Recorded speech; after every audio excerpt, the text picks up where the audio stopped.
This is one of those things that comes up for me in a big way because I work in the men's development industry and also being affiliated with the 21 convention and all these other different things that people are always talking about how to be the better man.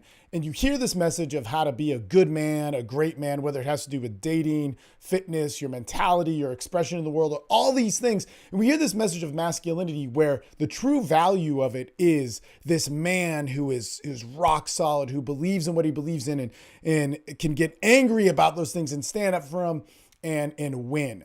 And we hear this over and over and over again, yet what I've seen in this entire thing is the guy that actually succeeds, the guy who gains like a level of, let's just not even go with like what's happy or good or the plus, because that's all, something that is really dependent upon the person. But let's just say the guy that's functional, the guy that can get somewhere in his life, the guy that can, do what's right. And that might mean have friends, be able to date somebody, be able to make some money and have a successful career, be able to build a social circle of some people that actually respect him. So that's what I'd call functionality. And that may be a baseline or a low bar for some people, but not a lot of people are hitting that.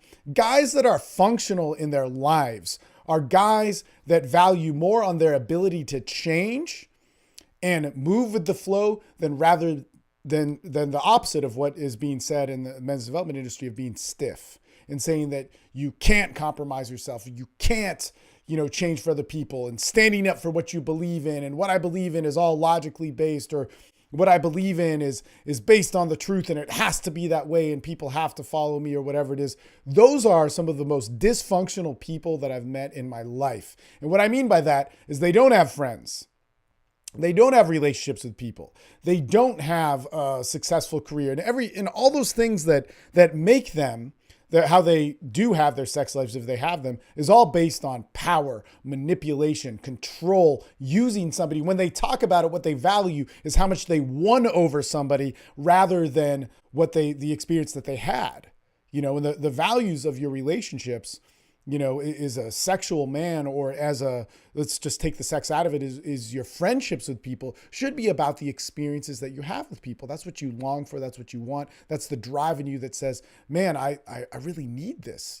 I want more of it. How do I make better friends? How am I better with women? It isn't just that sexual drive. And don't get me wrong, especially when it comes to things like money, fitness, success in your dating life, men are going to brag. They're going to talk shit. That shouldn't be taken away from men. That should be there. But if you're only doing that, if you only think that that's it, then you're speaking from an insecurity. You're speaking from a chip on your shoulder of somebody that got shit on so much that is now the biggest deal and the biggest badge and emblem of you actually being successful.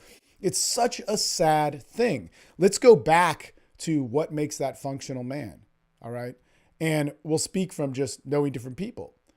For myself, whenever I've reached out to other folks where I need help in my life, I tend to look for those functional guys. They're not rock stars. They're not great. They're not all these other things. And usually because if you are a rock star, if you are focused on looking good, you're probably really fucked up. You got good at that because you got good at masking the real stuff in your life.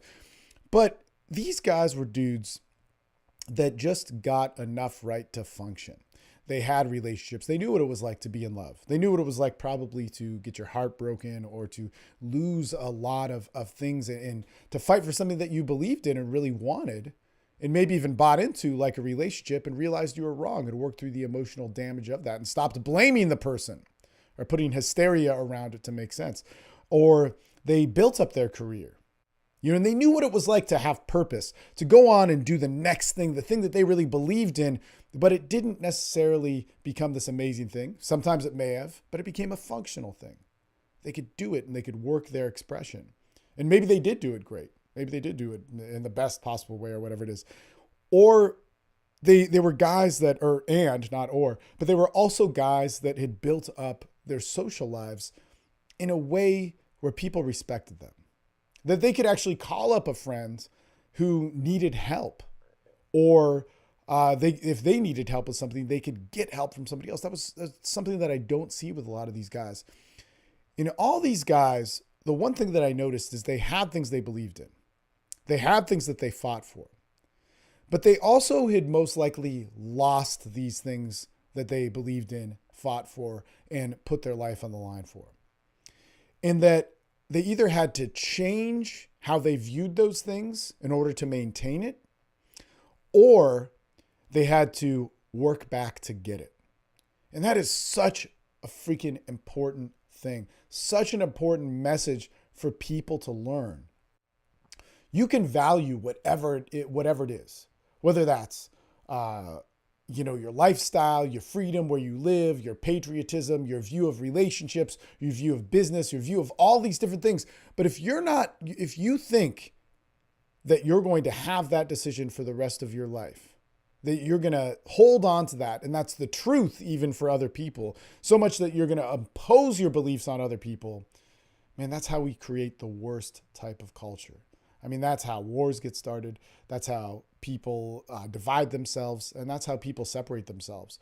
Whereas what I learned is that if I have one belief, and man, there's so many metaphors for this that are true in my life. If I have one belief that I really, really, really, really believe in, the most powerful thing that can happen to it is when another belief comes into the equation. And that other belief gets expressed to me, and I express that belief, my belief, to them, and it changes when it comes together. And it becomes one new thing. That's the nature of sex. That is what sex is, when two different things come together and make a new thing. And we see that over and over again in nature and all things, but let's just go with what actually we value. You want to value being a better man. You want to value, your relationships. You want to value your success, your career, your money, your body, all those things. You're constantly going to take one thing that you believe in, that you put on the line, that has massive importance to you, and you're going to put it out there in the world, and the world's going to give you a totally different voicing.